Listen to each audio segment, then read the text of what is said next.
সবাইকে। দেখো এখানে আমি আলুর পরোটা বানাবো। আলু রেখে দিয়েছি সিদ্ধ। আমি একটা আস্তে দেবো ছিটি, তারপর 2-3টে জোরে দেবো। আলু সিদ্ধ করে আমি ছিলে যে রেখে নিয়ে কড়াই রেখে দিলাম। বেশি ঘি দিচ্ছি, বেশি ঘিটা ব্যবহার করছি।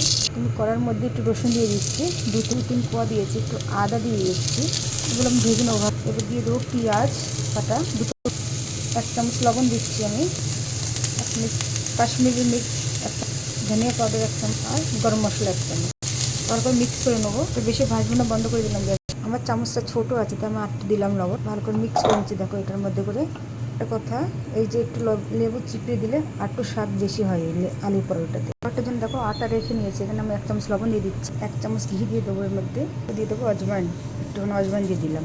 একটু আমি জল দিয়ে দিচ্ছি, মেখে নেবো আটাটা কত নরম হয়েছে দেখো, নরমই ছিনবে। আর এটা 10 মিনিট রেখে দেবো রেস্ট। 10 মিনিট হয়ে গেছে দেখো, আমি আটাটা এরমভাবে নিচ্ছি। ব্যাটারটা নিয়ে নিচ্ছি আমি আলুর পরোটার জন্য। এই যে এখানে দিয়ে দেবো।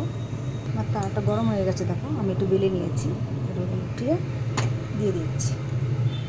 এক পাশ হয়ে গেছে, এই পাশটা আমি উল্টে দেবো।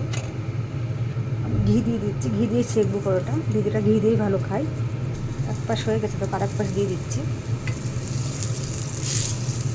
সুন্দর ছাঁকা হচ্ছে দেখো, পরোটাটা ছাঁকা হয়ে গেছে, তুলে নিচ্ছি।